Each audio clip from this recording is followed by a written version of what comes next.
दादाजी को दिया, पिताजी को बहुत प्यार दिया है, बहुत आशीर्वाद दिया है। पोते का थोड़ा ज्यादा बनता है, थोड़ा ज्यादा देना। आपने दादाजी को दिया, पिताजी को बहुत प्यार दिया है, बहुत आशीर्वाद दिया है। पोते का थोड़ा ज्यादा बनता है, थोड़ा ज्यादा देना। मैं कहता हूँ पाकिस्तान जिंदाबाद, मैं कहता हूँ पाकिस्तान जिंदाबाद, मैं कहता हूँ पाकिस्तान जिंदाबाद। नारे लग रहे हैं और हमारे एक नेता ऐसे हैं जो हुड्डा साहब, वो भी बोल रहे हैं कि पाकिस्तान जिंदाबाद कहना कोई गलत नहीं है। आप लोगों का क्या कहना है? बिल्कुल गलत है, बिल्कुल गलत बात है। वो तो बी पार्टी है बीजेपी की। अगर भी इसकी जगह दूसरों नारों लगा तो ना तो त्यान जेल का माय हो तो। अगर भी इसकी जगह दूसरों नारों लगा तो ना तो त्यान जेल का माय हो तो। आप ये कह रहे हैं कि बीजेपी सरकार ने इनको फ्री हैंड करा के 6 महीनों पहले डील होगी कि 6 महीनों पहले डील होगी कि 6 महीने जो लाग रहे राजेंद्र गुढ़ा जी यहाँ से कितने वोट ले जा रहे हैं इस बार? जामने नहीं बचा सकेंगे। क्या जमानत जब्त करवा? जब्त होगी 1% क्या करांगा जनता कराओगी। जब्त होगी 1% क्या करांगा जनता कराओगी। बीजेपी की बी पार्टी है हाँ, और जनता की जमानत जब्त कराओगी। नमस्कार मित्रों, मैं हूं डॉक्टर अभिषेक कुमार और आप देख रहे हैं तेजस न्यूज 167। आज झुंझुनू के पातोश्री में कांग्रेस की एक सभा हुई जिसमें कांग्रेस के प्रत्याशी अमित ओला जी अपने पिताजी विजेंद्र ओला जी के साथ में तथा पितराम काला जी पिलानी के विधायक और पातोश्री की सरपंच उपस्थित हुए। इसके साथ ही बड़ी संख्या में ग्रामीण भी थे। इस सभा में ओला जी ने, पितराम काला जी ने अपने भाषण दिए और इसके साथ ही अमित ओला जी ने भी अपना भाषण दिया और ग्रामीणों से अपने लिए समर्थन, प्यार, आशीर्वाद और वोट मांगे। अमित ओला जी ने अपने भाषण में बताया कि बीजेपी ने इतने सालों में कोई काम नहीं किया है, सारा विकास कांग्रेस ने किया है। लेकिन एक बड़ी मजेदार बात यह थी कि इस सभा में अमित ओला जी ने बड़े ही इमोशनल तरीके से लोगों से समर्थन मांगा और ये कहा कि आप लोगों ने मेरे दादाजी को बहुत प्यार दिया और मेरे पिताजी को बहुत प्यार दिया। मैं पोता हूँ, मेरा प्यार पे अधिकार ज़्यादा बनता है, तो मुझे ज़्यादा प्यार और आशीर्वाद दें। दूसरी अलग बात यह रही कि जब इस सभा में आए हुए लोगों से राजेंद्र गुढ़ा जी के बारे में पूछा गया तो राजेंद्र गुढ़ा को दिए गए पाकिस्तान के बयान को लेकर या पाकिस्तान के समर्थन को लेकर या उन्होंने जिस प्रकार पाकिस्तान जिंदाबाद का नारा दिया उसे लेकर जनता में बड़ा जबरदस्त आक्रोश दिखा और लोगों ने कहा कि राजेंद्र गुढ़ा की जमानत जनता जब्त करने जा रही है। लोगों को इस बात से बहुत अधिक लोग आहत थे। ऐसा लगता है कि राजेंद्र गुढ़ा जी ने ये बहुत गलत तार छेड़ दिया, मधुमक्खी के छत्ते में पत्थर मार दिया और इसका अब शायद बहुत बुरा परिणाम उन्हें चुनाव में वोटिंग के दिन भुगतना पड़ेगा, जिसका पता शायद 23 तारीख को चलने वाला है। तो आइए देखते हैं अमित ओला जी ने यहाँ क्या कहा और ग्रामीणों के अंदर कितना जबरदस्त आक्रोश है। सुनो सुनो भाइयों, बहनों, युवाओं, माताओं, बंधुओं और बेहद लोकप्रिय, सेवाभावी और ईमानदार भाई अमित ओला जी आपके भाई अमित ओला को सारे मतों से विजयी बना रहे। याद रखिए आने वाली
जब लोकसभा का चुनाव हो रहा था तो ये बोल रहे थे कि 400 पार 400 पार। तो उसके बाद में चुनाव है और आपको देख रहा है इनकी क्या बीजेपी वालों की हवा निकल गई। वो 400 पार क्यों नहीं आना चाहते थे? किसी सांसद ने मुझसे बताया कि साहब ये कि हमारी 400 सीटें आ जाएंगी तो जो भारत का संविधान है डॉक्टर भीमराव अम्बेडकर ने लिखा है उस संविधान को क्या कि हम खत्म करेंगे। जनता ने इनका मुंह बंद कर दिया और ये क्या कि घुटनों में मिला दे। अब उन चुनाव के अंदर 10 महीने का समय हुआ। इस 10 महीने के समय के अंदर राजस्थान की सरकार है, आप एक भी काम बता दो किसने ये काम किया। 10 साल इनकी केंद्र के अंदर सरकार रह गई। केंद्र की सरकार के समय यहाँ 2 MP जोड़ों जिले से रहे, 25 के 25 MP रहे हैं। एक भी कोई काम बता दो कि यहाँ इन्होंने ये कार्य किया। तो भाई भाई को लड़ने वाली बात है। और ये उपचुनाव में किसी न किसी प्रकार से एक दूसरे को गुमराह करके वोट लेना चाहते हैं। बाकी हिसाब ये होता है कि जो सरकार होती है तो उसको ये बताते हैं भाई हमने 10 साल के अंदर ये काम किया, 10 महीने के अंदर ये काम किया और आगे आप यदि मौका देंगे तो हम आपका ये काम करेंगे। लेकिन करने के लिए इनके पास कुछ नहीं है। दूसरी तरफ कांग्रेस के कार्यकाल के अंदर माननीय ब्रजेंद्र सिंह जी होरा के कार्यकाल आपने देखा है कितना विकास के काम है। क्योंकि मैं भी यहाँ आता जाता रहता हूँ, मेरी बेटी यहाँ देवीपुरा गई है तो कई बार आना जाना होता है सामने, कई बार तो देख रहते हैं विकास के सारे काम क्या कि कांग्रेस के द्वारा होरा परिवार के द्वारा किया गया है। तो अधिक बात करने के लिए सभी बुजुर्ग और युवा साथियों आप सबको मेरा नमस्कार है। इस बार आप सबके प्यार और आशीर्वाद से कांग्रेस पार्टी ने मुझे अपना प्रत्याशी बनाकर आपके बीच में भेजा है। तो उसमें आपको ये भी मूल्यांकन करना होगा कि जो 11 महीने तकरीबन 11 महीने की भाजपा सरकार अपने यहाँ हो चुके हैं उसको 11 महीने उसने अपने लिए क्या किया, ये एक तरह से उनका रिपोर्ट कार्ड। आपको ये भी देखना है कि 11 महीने में कि आपने गांव में कुछ किया, अपनी पंचायत में कुछ किया, या आप कहीं आते जाते हो आपको दिखाओ कि भाई सरकार ने 11 महीने में कोई आपके लाभदायक कुछ किया हो। महीने में 1-2 बार मुख्यमंत्री महोदय का आना, 3-4 मंत्रियों का सदैव यहाँ रहना, तो उसके बावजूद इन्होंने यहाँ रह के केवल विशुद्ध राजनीति करी। कोई झुंझुनू के विकास की कोई ऐसी बात नहीं करी जिसके लिए कह सके कि हाँ आप हमें वोट दें। ये विकास के नाम पे वोट मांगने का अधिकार अगर झुंझुनू विधानसभा में है तो वो केवल इस मंच पे मौजूद है, उसी का है, उसके अलावा किसी का नहीं। आदरणीय भगवान सिंह जी की जो कमी है वो हमेशा ही खेलेगी, वो तो हमेशा ही रहेगी। वो तो कोई नहीं पूरी कर सकता। हाँ, तो अपन उनकी कमी पूरी नहीं कर सकते, अपन उनको श्रद्धांजलि जरूर दे सकते हैं जो अपन देंगे उनको 13 तारीख को, मुझे पूरा विश्वास है। अपन जो विकास की बात कर रहे थे, एक चीज जरूर है, देखिए पुराने समय से आदरणीय शीशराम मोला जी से भी आप जुड़े हुए लोग रहे हैं। उसके बाद उन्होंने एक बहुत लंबी लकीर खींची थी, विकास की भी थी उसमें बात, उसमें सामाजिक न्याय की भी बात थी, उसमें सामाजिक उत्थान की भी बात थी, चाहे महिला शिक्षा हो और बहुत चीजें। और सबसे अधिक जो आपसे उन्होंने प्यार और भाईचारा बनाया, उस लकीर को आपके 4 बार के विधायक और अब सांसद आदरणीय ब्रजेंद्र रोला जी ने और आगे बढ़ाया, कहीं कम नहीं होने दिया। और मेरा आपसे वादा है कि मैं चाहे उसमें एक गिनती बढ़ाऊं पर मैं उसको बढ़ाऊंगा ही, आपको कम नहीं होने देंगे।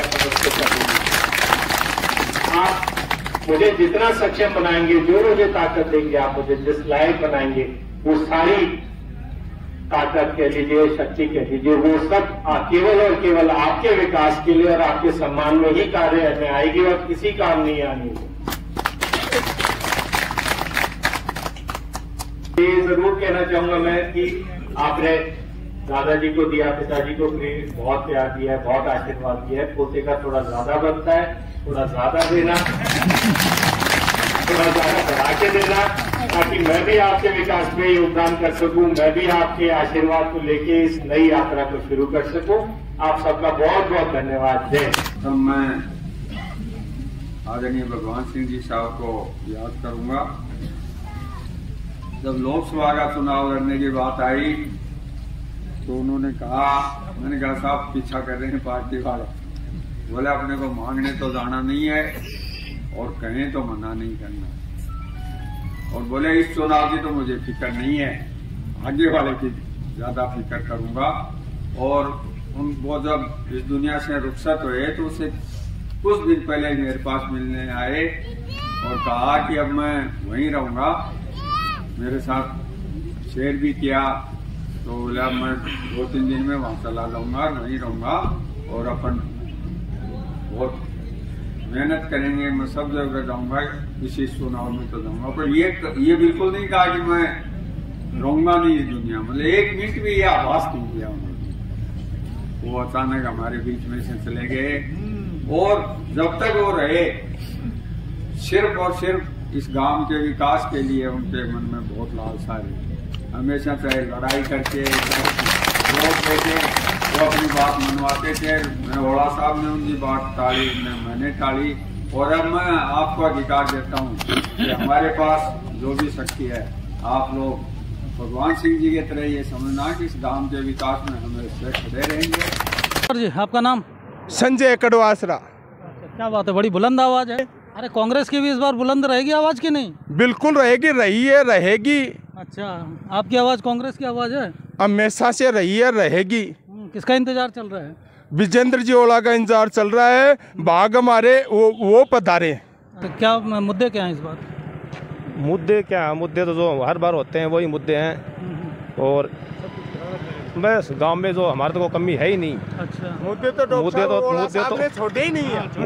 मुद्दे तो जब बोले ना, जब कोई मुद्दा हो, जो भी काम बोलते हैं उनसे पहले तो काम करवा देता है। देखिए सामने देखो ना, ये देखिए सामने अपने मिलिट्री वाले भाई लोग भी हैं। ये जो है झुंझुनू अपने वीरों और शहीदों की भूमि कही जाती है। यहाँ आजकल पाकिस्तान जिंदाबाद के नारे काफी लग रहे हैं। हाँ, नारे लग रहे हैं। और हमारे एक नेता ऐसे हैं जो गुड्डा साहब, वो भी बोल रहे हैं कि पाकिस्तान जिंदाबाद कहना कोई गलत नहीं है। आप लोगों का क्या कहना है? बिल्कुल गलत है, बिल्कुल गलत बात है। वो तो बी पार्टी है बीजेपी की। अगर भी इसकी जगह दूसरों नारो लगा तो ना तो त्याने जेल का मायो तो वो खरीदेड़ो है, बा कोई आदमी है। अगर वो एक मणियार नारो लगायो न लगायो भी कितनो हंगामा हो, इको कोई जनता बोल रही को बिकेड़ो है कागज है। आप ये कह रहे हैं कि ये कह रहे हैं कि जो राजन गोड़ा है वो बीजेपी के आदमी? बीजेपी का आदमी तो नारा लगा रहे हैं, अंदर होता है बीजेपी को नहीं होता तो। अच्छा, तो आप ये कह रहे हैं कि बीजेपी सरकार ने इनको फ्री हैंड करा के 6 महीना पहले डील हो गई कि 6 महीने जल्दी लाग रहे मत जड़ो कागज है क्यों बनता है। अच्छा, राजन गोड़ा जी यहाँ से कितने वोट ले जा रहे हैं इस बार?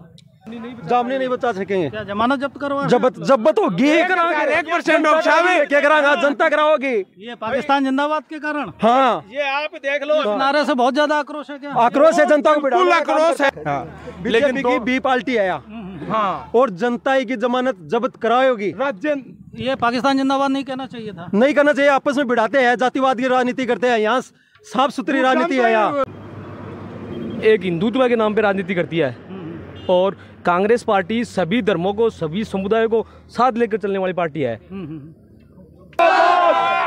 अमितोड़ा जिंदाबाद, शीश रामोड़ा अमर रहे, अमर रहे।